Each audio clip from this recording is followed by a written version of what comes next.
Hello, everyone. My name is Dr. Jordana Frost. I have the pleasure of welcoming you to today's webinar sponsored by the Mom and Baby Action Network, a national action-oriented coalition facilitated by March of Dimes with generous support from and in partnership with CDC, W.K. Kellogg Foundation, The Honest Company, and others. We are joined today by 3 leaders in the field of environmental health research and reproductive health. This is the first webinar of a series of monthly webinars that will be occurring between now and October to lay the foundation and build a common understanding about the 5 strategies included in the National Equity Framework, which was co-created in partnership with approximately 600 organizational partners and subject matter experts across the nation. Together, we came to a consensus on a shared results statement, which you can see here at the top of the slide. All people are healthy before, during, and after pregnancy, and if they give birth, they have healthy outcomes. At the bottom of the slide, you see 5 strategies in the framework, which partners felt very strongly about needing to address together in order to meaningfully impact the root causes of inequities in mom and baby health. These are big issues that require complex, multi-level, highly aligned interventions and systems changes, which is exactly why we decided to mobilize partners through the Mom and Baby Action Network. We want to come together with you all for us to be able to lead broad measurable changes in policy, research, funding, and systems so that we can achieve together what we cannot achieve alone. We are very grateful to all of our partners across the network, and we wanted to give a particular shout out to members of our National Advisory Committee, which also includes the co-chairs from each of the national strategy work groups that are aligned with each of the 5 strategies in the framework. They are an incredible powerhouse of commitment, expertise, and influence. The work groups include partners from national, state, and local level organizations from a number of different sectors. They are charged with identifying and addressing those big system issues and barriers that are getting in the way of delivering on our shared results statement. We hope you will consider joining us and joining not only the Mom and Baby Action Network as a whole, but really working alongside us on one or more of these work groups. But without further ado, I would like to introduce you to Livia Charles, a member of the Mom and Baby Action Network who will be serving today as moderator for today's webinar. Livia Charles is a graduate of Tulane University, where she earned a degree in neuroscience. She is currently a researcher at the Women's Earth and Climate Action Network, also known as WECAN. She's a co-author of WECAN's recent environmental advocacy report, which addresses the disproportionate gender and race-specific health and safety impacts, as well as human and indigenous rights issues tied to fossil fuel extraction and infrastructure in the US and parts of Canada. Based on the analysis of first-hand women's accounts, peer-reviewed scientific articles, and other published papers, this report identifies several links between the fossil fuel activity that particular financial institutions support and threats to the health and safety of women of color and Indigenous women. The report advocates for financial institutions to transition away from fossil fuels and instead invest in a just transition, clean, regenerative, and renewable energy, accountability, and justice within institutions, as well as community-led solutions. And we'll be putting a link to this report in the chat. Over to you, Livia, and thank you so much for agreeing to moderate the session today. Yeah, thank you so much for having me. I'm so excited to be here and be a part of this network working on environmental justice and health equity. It's such an important time for that in the world. And I'm also just very excited to hear from these incredible researchers. So first, I'm going to introduce Dr. Tracy Woodruff. She is a professor at the University of California, San Francisco in the Department of Obstetrics, Gynecology, and Reproductive Sciences. She is the director of the Program on Reproductive Health and the Environment, which is in that department. She's also the director of the Environmental Research and Translation for Health Center at UCSF. She has her Master of Public Health from UC Berkeley and her PhD from UCSF. She is an expert on environmental pollution exposure and impacts on health. Her research focuses on how environmental chemicals affect pregnancy, infancy, and childhood.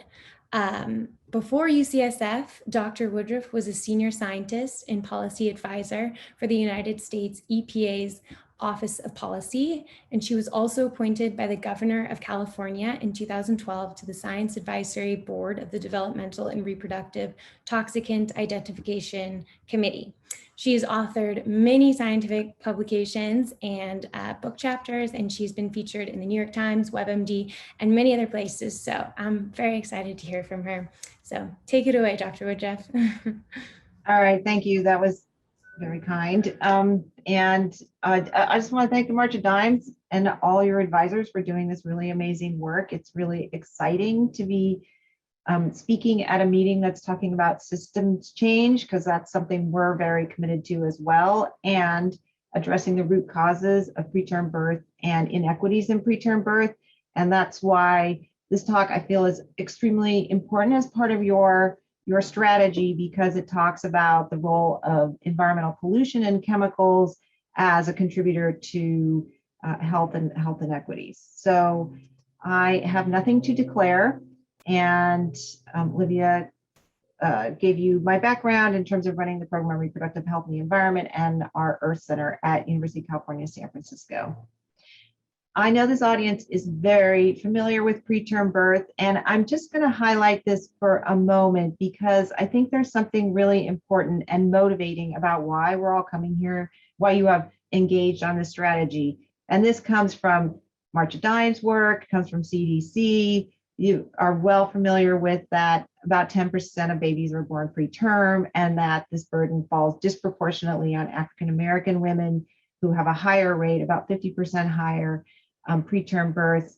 And I want to note that a large proportion of these births, these preterm births, we have no known cause. And I think that's what's really an important feature of the thinking about environmental contributions to preterm birth. But here's why I think your work is so important, because the things that were on that slide that you said in 2020, I went back because I remember when I first joined UCSF in 2007, there was this very important report from the Institute of Medicine about preterm birth, about the causes, consequences, and prevention, which you'll see there hasn't been that much progress in addressing either the rates of preterm birth. While it's gone down a little bit, it's actually started to go back up, or the health inequities and the greater burden among Black women in the United States. And I'll just note that for those of us who've been around for a little bit of time, which includes myself, the reason actually I got interested in this because I was, when I was doing my I did a postdoc at the Institute for Health Policy Studies at UCSF, and I was working with a colleague who was doing research on why is there a difference between why do African American women or Black women suffer so much more disproportionately to preterm birth. And it's not because of socioeconomic conditions, and it's not because of individual maternal factors.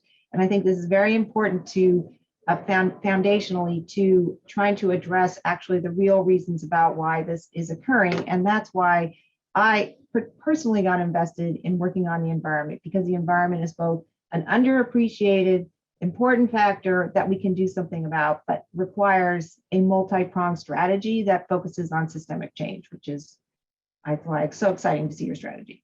So I'm going to run through some of the elements of environmental health for people who are not familiar with why environmental contaminants, environmental pollution is such an important factor that we need to be considering in terms of maternal, child, or just family health in the United States and globally.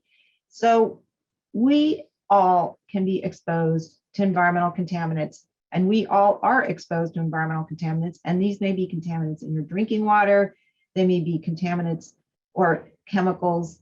And I'm going to talk about manufactured chemicals and air pollution. They can be chemicals that are manufactured and used in food packaging products, or in different types of materials that are part of the food supply, so you can get them when you eat the food, in addition to pesticides and things like that that are applied directly to the food. They can be in different types of consumer products, highlighted here, cosmetics and personal care products, which women use more of, and there's been some activity just recently and some reports coming out about certain chemicals like perfluorinated chemicals that are in these, air pollution and other toxic air contaminants.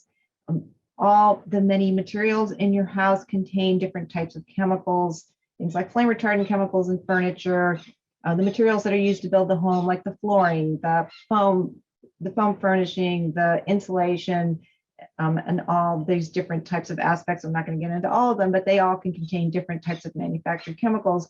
And I want to remark that it is also very important to think about, I'll get a little bit more into this, the burden of exposures falls unequally on people who are living in communities that are more burdened, or who may be working in occupations. In this case, it's showing farm workers who have higher exposures to chemicals in their workplace. So I think it's really important for people to understand that U.S. chemical production has been increasing since the 1950s. And I know this stops at 2007, but it had still continued to increase. And that means that there's chemicals that are in many and different varied products that, like the ones I just described, whether they're these PFAS chemicals, which people are hearing a lot about in the news, Teflon-like chemicals, flame retardant chemicals, plasticizers. I think this is why the fossil fuel link is very important, and I hope you'll be looking at further, because a lot of plasticizers are linked to fossil fuel production, and then things like BPA and the lining of cans or other types of food material. And I will note that the increase in chemical manufacturing production has also, with this increase we are seeing concurrent increases in preterm birth rate went up since the 1980s. Other chronic conditions also are going up that people have observed, including diabetes. I just talk about diabetes, and that's also, graph looks like this, neurodevelopmental conditions, and other kinds of chronic conditions. So I think the other thing that is hard to appreciate, because you can't see these chemicals and they're invisible to the eye, but not to your body, and the production is quite large. This is data that comes from the U.S. Environmental Protection Agency. Well, it's 2014. It's pretty much similar. Reporting happens every 3 years. And in this year, there was 9.5 trillion pounds of chemicals produced or imported in the United States. It's about 30,000 pounds of chemicals per person. So it is inevitable that we are all going to be exposed to these chemicals, because there is just there's such sheer volume being produced and used in the United States. And indeed, research studies, and this is from biomonitoring, have documented that many of these chemicals that are manufactured in the United States, including the ones I just measured, like PFAS, plasticizers like phthalates, flame retardants like PBDEs, are measured in pregnant women, and it's dozens of these chemicals. And I'm going to talk a little bit about why we think this is probably an underestimate. This is from a study. It's a little bit old, but it's still true. That's published from a national survey that CDC collects from the National Health and Nutrition Examination Survey. So it's a biomonitoring study. There were a number of years that NHANES oversampled pregnant women. So we actually had a pretty good data on pregnant women, and we looked at the chemicals that were measured. And these chemicals were found in 99 to 100% of pregnant women. So it's representative across the United States. So again, these flame retardant chemicals, legacy chemicals like PCBs, phthalates, and also other perfluorinated chemicals. So the other thing about these exposures is that, and this is from a report that was done by the National Cancer Institute, so it's not my quote, and I see that I'm starting to have a little bit of, I'm going to just stop my video because I think I'm starting to fade here. So that this is the quote, is that to a disturbing extent, babies are born pre-polluted. So the fetus is exposed to these chemicals, they cross the placenta. We, as other people have done in the United States and elsewhere, have documented that measurements of chemicals in the pregnant woman are also found in the cord blood at birth or even before birth. And so we know that the fetus is being exposed to these chemicals during these very critical periods of development, so that it again raises the concern about what are these chemicals which can influence various systems in the body. What is their contribution to these adverse maternal and infant outcomes? And I want to talk about then that the burden of exposures to environmental chemicals is unequal in the United States, meaning that different groups of people, particularly communities of color and low-income communities, can have documented higher exposures to pollutants, and these can, in combination with other factors that can put people at risk. So, for example, overburdened communities can also have higher rates of or lower access to healthcare. They can have difficulty with food, like food insecurity. They can have other types of stressors, racism and discrimination. And these different exposure disparities, social vulnerabilities, and biological susceptibilities due to maybe already higher levels of pre-existing health conditions and lack of access to healthcare can add up to interact and have additive effects.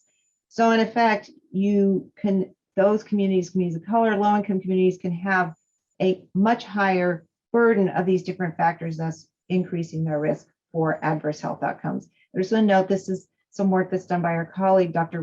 Rachel Morello-Frosch, who's talked about the triple jeopardy of social inequality. She's at UC Berkeley.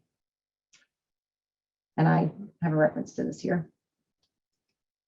So, and I want to acknowledge that, environmental chemicals are just one factor that influence exposures, as was showed in this last slide. It's like, your access to food, social and built environment, your life experience, all of these things can add or subtract to your health risks for these maternal or preterm birth or adverse health consequences. I think that focusing on environmental chemicals and physical agents is so important because we actually there's a vast gap in our knowledge to understand all the chemicals and pollutants that we're exposed to and how they can influence health. And B, you can intervene on these pollutants, and I'll have some examples of this, and lower the exposure to these, and thereby realize health benefits that can be quite large without having, that happens at a systems level. So I think this is why this is very important too. And I want to now turn to the issue about environmental injustices. And I want to note that this is an issue that is very salient right now with the Biden administration, but it's also an issue that communities have been advocating on for quite some time. And I want to, this environmental justice was really brought to the fore in the 1980s by this report. I think this is a pretty seminal report, though a lot of the early work happened in North Carolina by the Commission for Racial Justice under the United Church of Christ, where they took the tools that were becoming more recently available to code where people live and look at how close they live to, and this is how close people live to Superfund sites. So these are contaminated toxic waste sites in the United States. And what they show here is a map, they confirmed really what people already knew, which is that communities of color and low-income communities were more likely to live next to a hazardous waste site or a Superfund site in the United States. And this report was very impactful in that it really, for the first time in the public, really raised this issue up, even though these activists have been working on this for a while. And I think what is that in the Clinton administration saw this report, they issued an executive order on environmental justice, which I think you're seeing still, it's still there and still can be acted on today. And it's obviously a high priority in the Biden-Harris administration. So to say that this is also commensurate with other types of pollutants that we see, if you remember this distribution, a lot higher these are hazardous air pollutants. This is from some work I did at EPA. It's since been adopted by EPA, called the National Air Toxics Assessment. And you can see that these browns are higher levels of pollutants. They're very similar to that map we just saw about, again, communities of color. Low communities are more likely to live in areas with higher. This is cancer. This is reflects cancer, but basically the bottom line is what it shows is there's higher cumulative hazardous air pollutant exposures in these areas that also you will, are very overlapping with other health issues like preterm birth. Oops. Okay.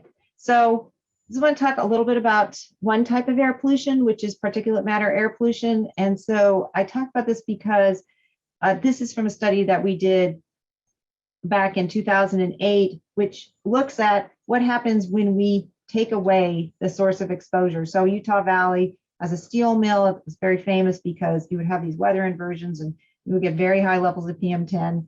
100, this is very high. Just take my word for it. It looks like this. And during the steel mill, which was closed for because of a strike, the levels of air pollution dropped, and the levels of preterm birth also dropped at the same time. Steel mill went back up, air pollution went back up, preterm birth went up. So there's two things. One is that it shows pretty clearly that the preterm birth in this area was linked, because we call natural experiment, to the air pollution levels, and that by lowering them, you could improve preterm birth rates. And also, just in conjunction with the work that about the hazardous air, the Superfund sites and the siting of toxic waste sites, it's also done work looking at multiple exposures to air pollution during pregnancy. And I'm saying that I'm bringing this up because the study actually, again, it's pretty old. It's like 2010. And I think that the lesson here is that we have a lot of science about this issue, and that is really, you guys are getting educated about this. That's really important to take action. This study showed that Hispanic, African American, and Asian Pacific Islander mothers are more twice as likely to live in the most air polluted counties in the United States after controlling for maternal risk factors, region, and educational status. So I think the message is, it's not about education. It is about race. And that is what the environmental justice lens is about. And then this is a more recent paper, again, done by our colleagues at Berkeley and Rachel Morales-Bosch. It just showed the power of, again, implementation of policy. This is a study in California looking at power plant retirements. Basically, we took power plants out of multiple locations in California, and the preterm birth rate decreased. And that the benefit was higher among non-Hispanic, Black, and Asian mothers. And I'm not going to go into this because it's like a graph, but basically it says lots of studies have been done on air pollution, and they find a relationship between air pollution and higher levels of air pollution increased with risk of preterm birth. And I can't actually tell what time is going on here. Am I close to time? Is that why you're coming on, Olivia? Yeah, you're maybe like another I'm minute. just gonna say, I didn't really cover this, but air pollution is one factor. There's also, like I said, all these other different types of industrial chemicals that are all these different products. And I want to point out that we right now in the government or the programs only really measure about 350 of these chemicals. There's about 8,000 high production chemicals. So there's a lot of opportunity to understand, to identify, understand, and prevent those that are toxic of these vast majority of these chemicals. And there's some activities going on that I'm happy to talk about to address this. This is one of them. We've been using some suspect screening to identify the chemical exposome and looking for signatures of chemical exposures. And we're finding definitely other chemicals that we wouldn't see in other types of reports reported in the blood of pregnant people. And this is a detail on it that you'll be able to look at after the presentation. I want to note that ACOG and the American Society of Reproductive Medicine have issued committee opinions about environmental reproductive health. And they've also noted that exposures are not equal. So this is that the medical community is is becoming more invested. So this is work we've done with them to talk about what their role is to address exposures to chemicals.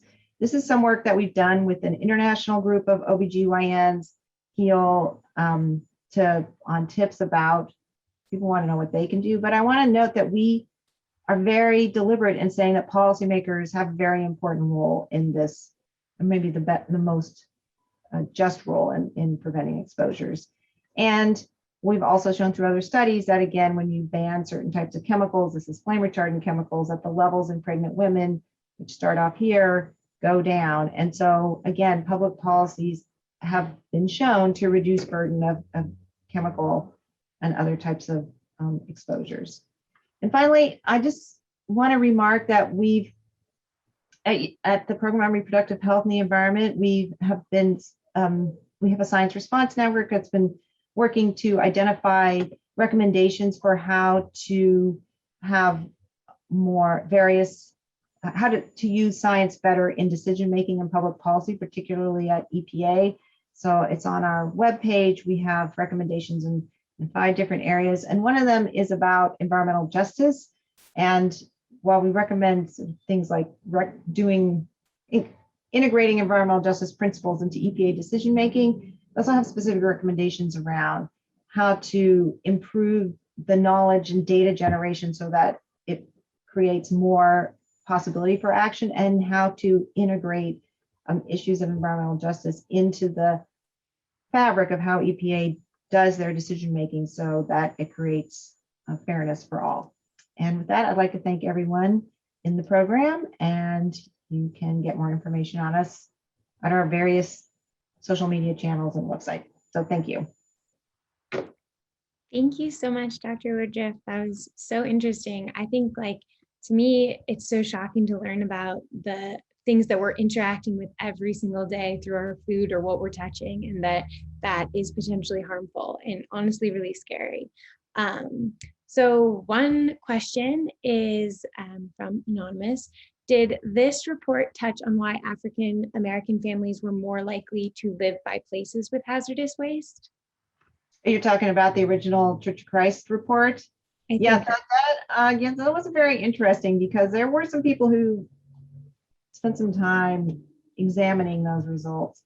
And I would say, I mean, I think what we've seen now in more recent evaluation of data is, some of this is probably due to other systemic racism types of policies that have been acting, like redlining, zoning, kind of creates this situation where African American communities are kind of isolated into certain areas, where there's also then co-located these sites or industrial sources or area sources of pollution. So I won't get into all the details, but definitely the results of that have been nitpicked and I think confirmed. So yeah, definitely. I like, just a little similarly in my report, we were looking at sort of like the way the fossil fuel infrastructure is near like communities of color as well. And it's like just so interlocking as far as like all these things that are causing that to happen.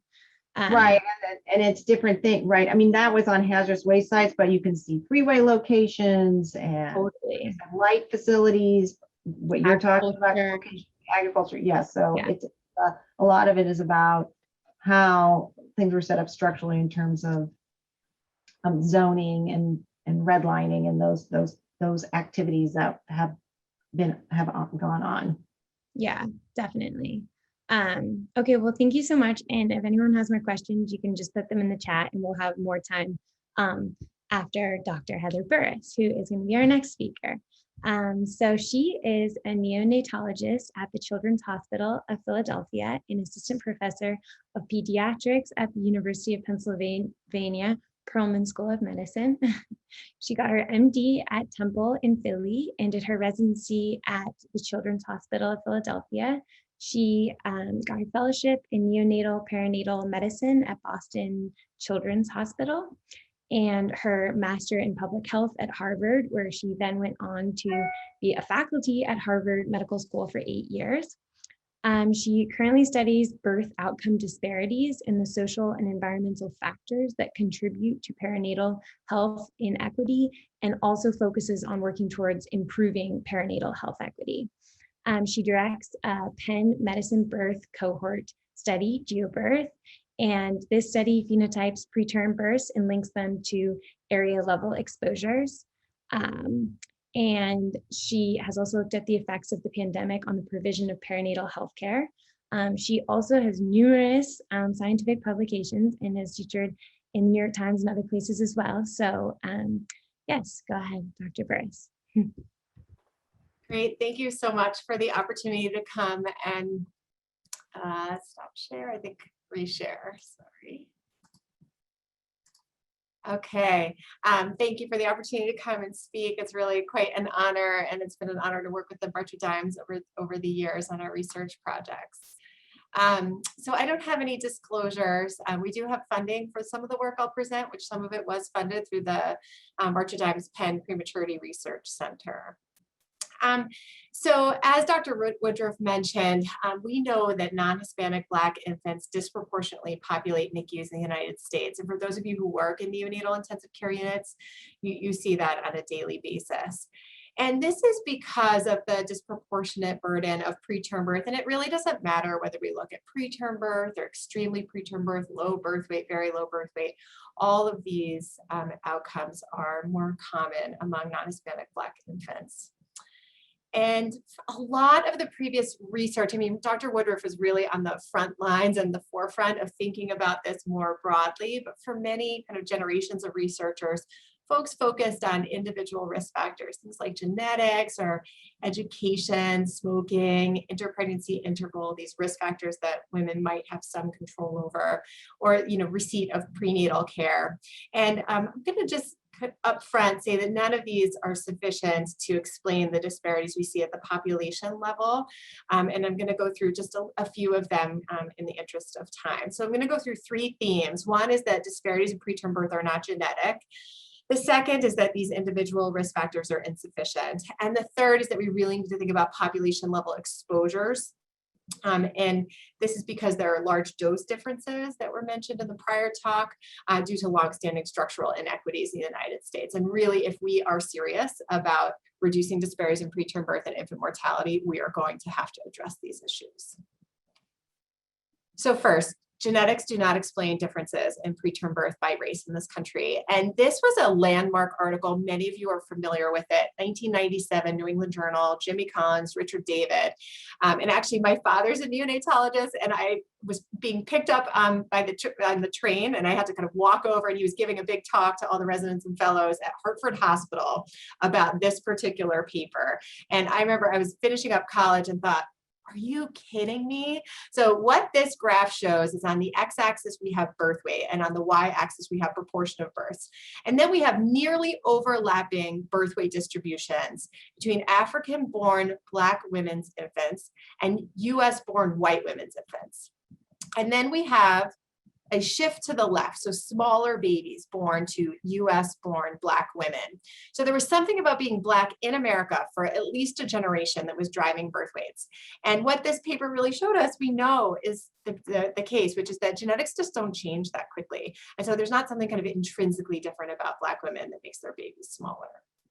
And this has been shown in many studies. I think the more recent one here, which is specifically preterm birth, not birth weight distributions, done by Jen Culhane's work or group, is that foreign-born Black women in this country also have lower risk of preterm birth compared to US-born Black women.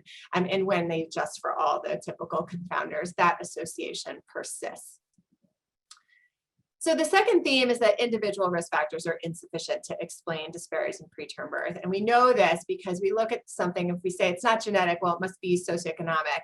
And yet education alone is often the indicator we use, maybe income, you'll see maybe insurance.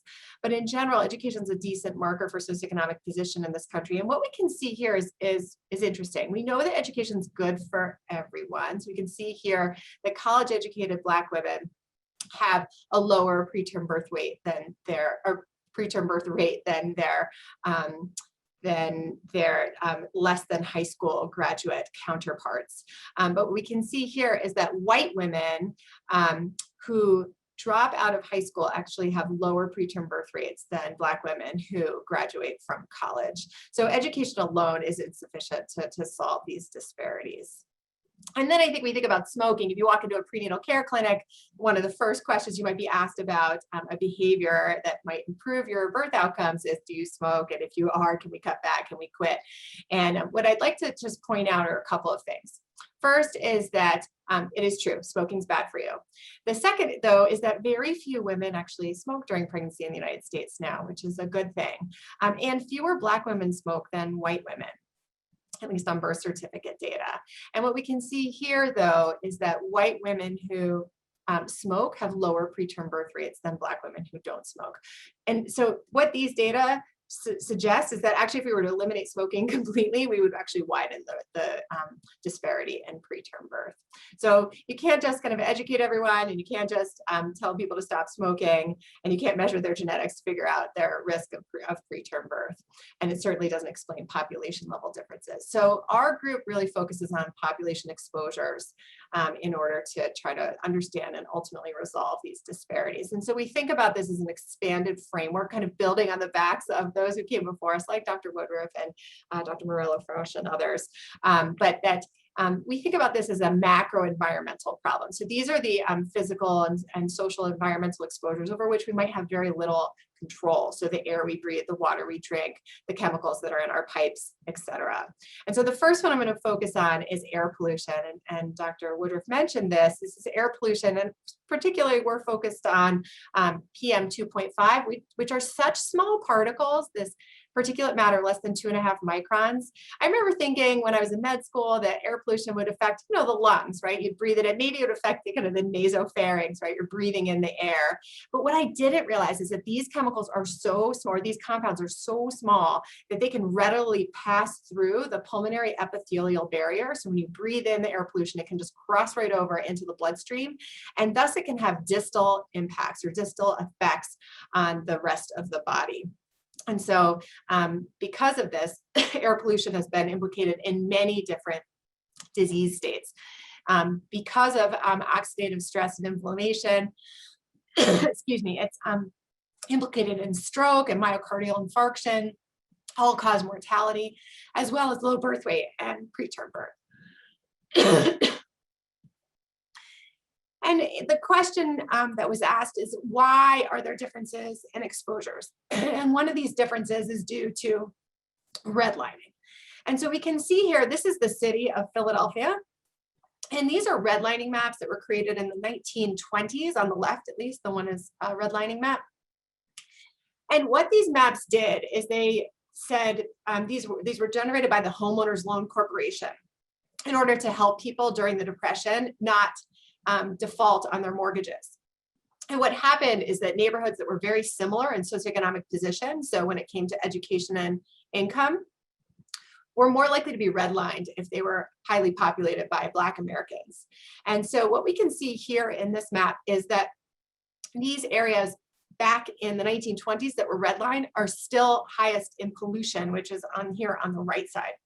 So even though redlining happened almost 100 years ago, we still see environmental potential effects of these differences in kind of investment in these neighborhoods.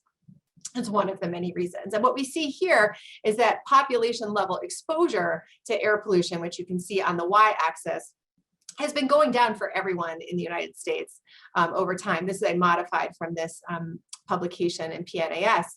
But what we can see is that there are differences in exposures by race in the US, such that Black Americans have the level of exposure that white Americans had about 5 to 10 years prior.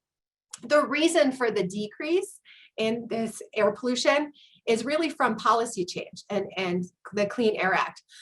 And so what humans do can matter when it comes to these exposures. Now, this paper is really interesting because it doesn't just talk about differences in exposure, but also differences in production, such that it's white Americans that are producing the most amount of air pollution, and yet people of color are most exposed.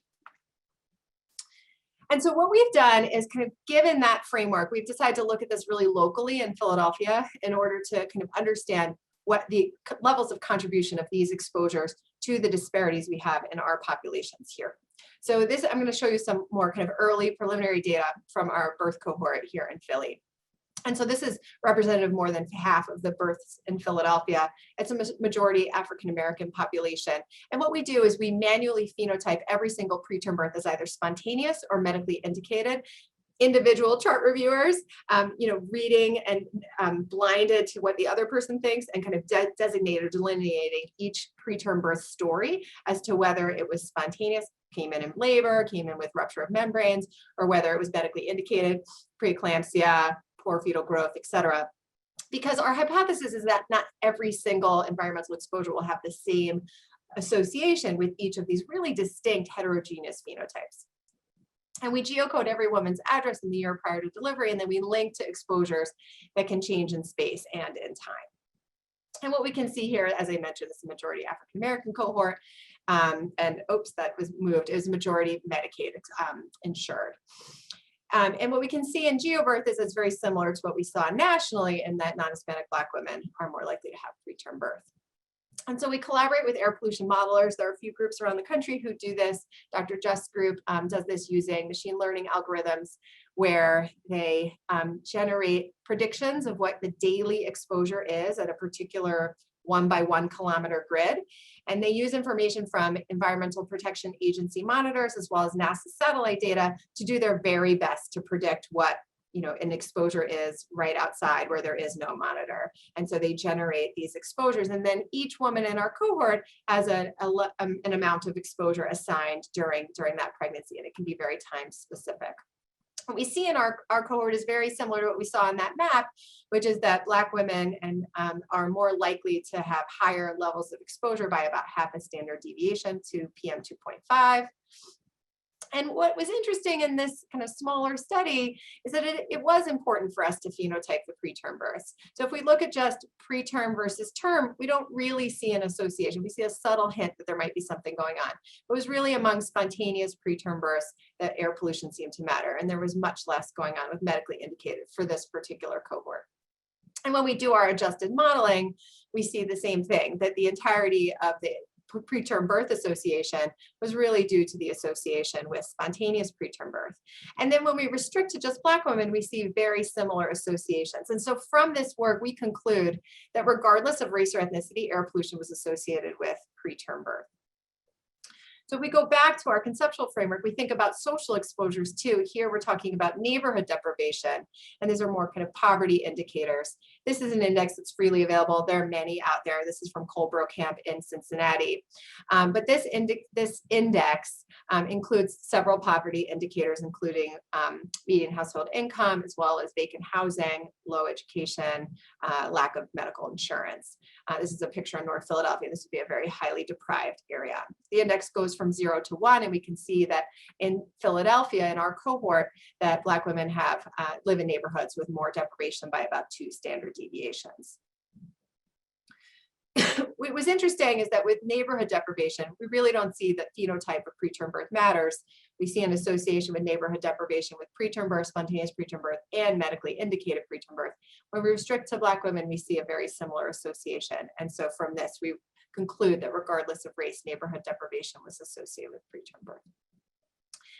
And what I'd like to point out, as Dr. Morello-Frosch had done with her triple threat, I'll call it for now, is that these exposures don't always occur in isolation, and they often can be co-exposures. But what's interesting about Philadelphia, there are areas where there's high pollution and high violence, high pollution and low violence, and then other areas with less pollution and more violence. And so we're able to kind of disaggregate our population and say, okay, well, let's see who has high exposures to both. Now here we define that as the highest tertile. And we see about a quarter of our population has high exposures to both PM 2.5 as well as violence in this case. But what's notable is that Black women in our population are 4 times more likely than white women to live in areas of high pollution and high violence in this case. And when we compare women who are exposed to both high levels compared to women who are exposed to neither levels as being high, we see high differences in preterm birth rates. And so from this, we concluded that regardless of race or ethnicity, the combination of high pollution and high crime is associated with preterm birth. But because we know that Black women are more disproportionately exposed, this may very well explain part of the disparity we see in preterm birth. So our group has, also works with some mechanisms as well, and this has been a longstanding interest in from the March of Dimes, is thinking about biomarkers that can predict the risk of spontaneous preterm birth. And there are many, many mechanisms by which these environmental exposures might affect our bodies, right, get under our skin. So epigenetic, immunologic, hormonal, microbiota differences, and some of these are linked to preterm birth. And I'm going to focus for a second on the microbiota. So this is a study by Dr. Elovitz here at Penn, where she enrolled women, 2,000 women during early pregnancy and measured the cervical vaginal microbiota, and they sequenced that. And they found that there were particular profiles of the microbiome that were higher risk for spontaneous preterm birth. And one of them is this community state type 4. And community state type 4 it has a paucity of lactobacillus, which are kind of our good bacteria, and there's more domination by anaerobic species. And it's been shown by multiple people, not just Dr. Elovitz, that this is way more common among Black women. And for a long time, I think, I would be at meetings, people would talk about this as if this were some sort of innate difference between groups. But I'm always a little wary of that because we know that race is primarily a social construct. And while there can be differences in some very, single gene differences that come from different parts of the world, you really can't kind of neatly categorize people by race. Other than their self-identified experience of race as in racism. And so we asked the question, well, to what extent might these environmental factors be driving differences in the cervical vaginal microbiota? And I should have mentioned that the CST4 is associated with preterm birth. And so we looked at this. So let's look at PM 2.5. And so we saw that there was indeed an association. Higher levels of PM 2.5 were associated with this CST4, this high-risk cervical vaginal microbiota. And when we restrict to Black women, we do lose a little bit of power, but we can see very similar effect sizes. And so we concluded from this that regardless of race, air pollution is associated with this high-risk cervical vaginal microbiota. And then we asked the same question about neighborhood deprivation. And indeed, we see a positive association, meaning more deprivation is associated with CST4, this high-risk cervical vaginal microbiota. And when we restrict to Black women, we see the exact same thing. So we conclude from this that regardless of race, neighborhood deprivation is associated with this high-risk cervical vaginal microbiota. And so when we think about this, we say, okay, well, to what extent might these differences in exposures be driving this, in this case, disparity in the microbiota? And so we can see here the kind of distinct experiences of neighborhood deprivation in this cohort. We see Black women here on the right with higher neighborhood deprivation and white non-Black women in this cohort on the left. And then here we can see in these little red dots, this is the high-risk cervical vaginal microbiota. And you can see that higher neighborhood deprivation is associated with that among all participants, among Black participants, among non-Black participants. And in the old days, you used to do a mediation analysis and say, okay, well, here's the odds of this high-risk cervical vaginal microbiota among Black women compared to white women. And then you add in your neighborhood deprivation, you see what happens. You can see this attenuation, but that doesn't really give you any certainty about whether these numbers are different. And so we now use kind of more fancy math, which any of you who are interested in, we could talk about, to show that indeed neighborhood deprivation may mediate about a third, 25% to a third of the Black race microbiota relationship.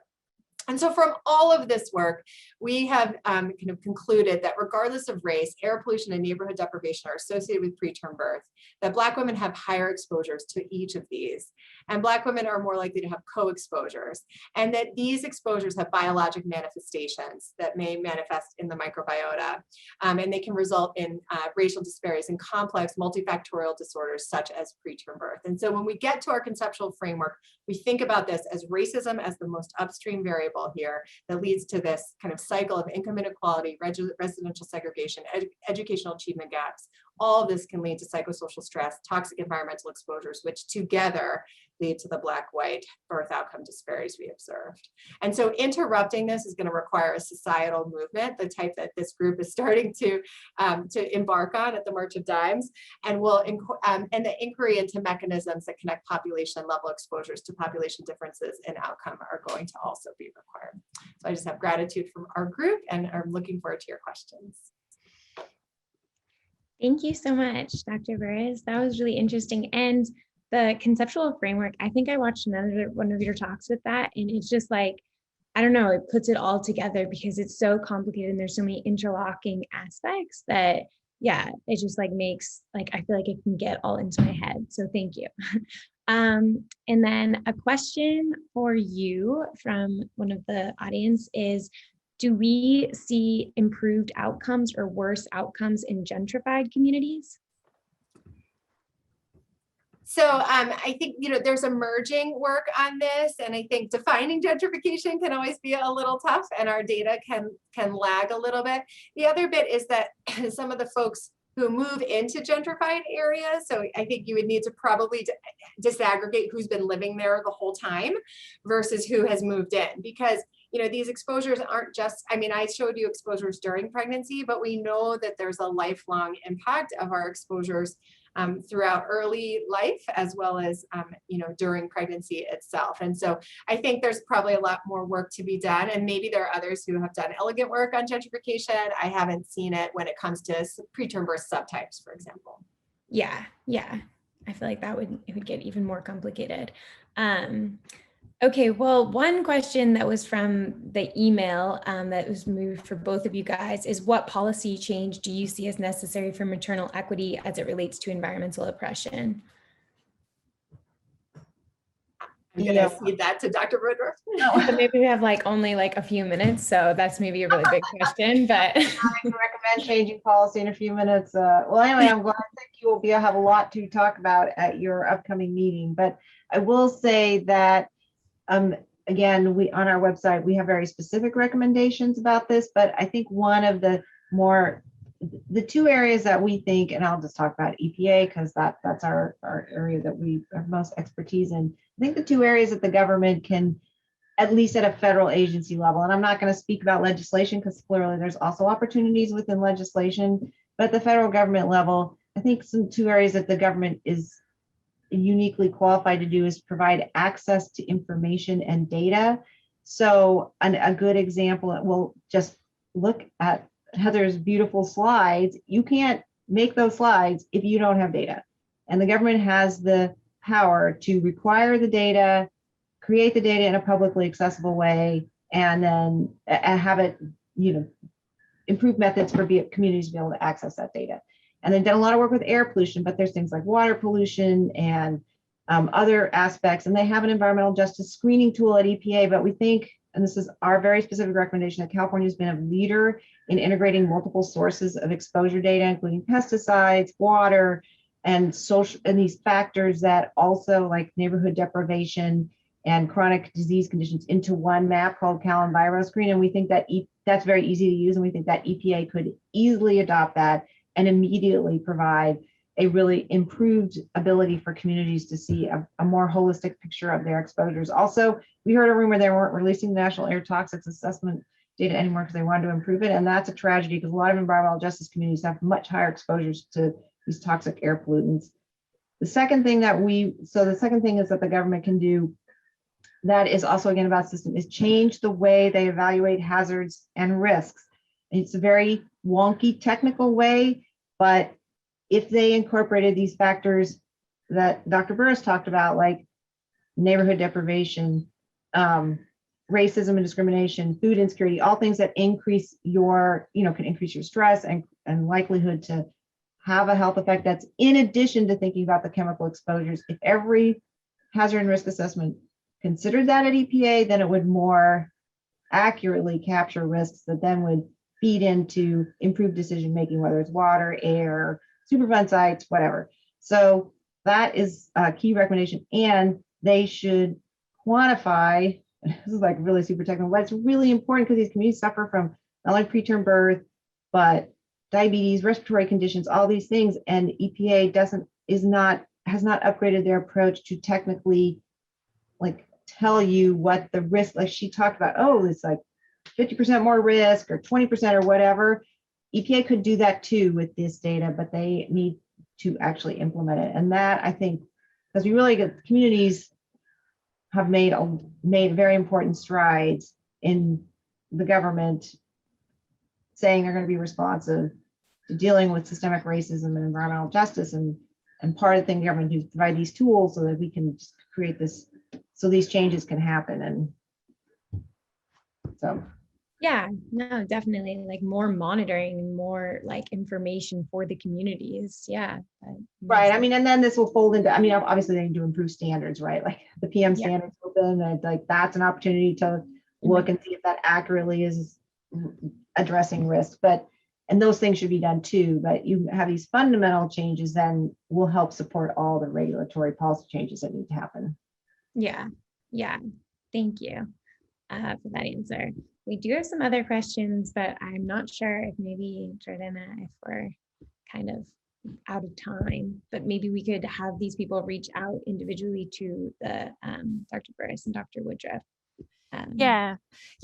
We are out of time, unfortunately, but we were able to capture the questions. And so what we could do perhaps is also share these questions with Dr. Burris and Dr. Woodruff, and share the questions at large with participants when we send out the recording, so that more people can actually access those responses as well.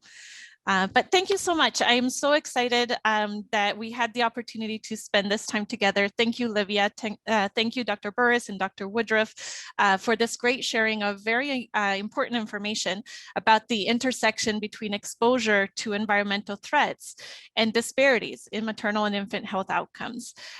We invite all of those who have joined us today to save the date for November 16th, when we will be convening in a half-day virtual summit to delve deeper into these issues and also continue the discussion about explicit policies and interventions and actions that we can take together to really advance meaningful and measurable change in this space. Before November, though, we want to remind you about the remainder of this webinar series. We have other foundational webinars that we will be holding monthly on each of the 5 strategies in the equity framework. And the next one is focused on access to quality healthcare, and it is scheduled for July 8th. So I encourage you to register for that and to join us. We're looking forward to working alongside all of you so that together we can achieve what we cannot achieve alone, so that we really can address these big, complex issues that we just started scratching the surface about. So these issues are complex and they really get at the root causes of inequities impacting moms, babies, and their families. And so we need folks from all levels, all types of organizations, and all types of sectors to come together for this work. So please join us, and thank you again for tuning in today. Bye-bye.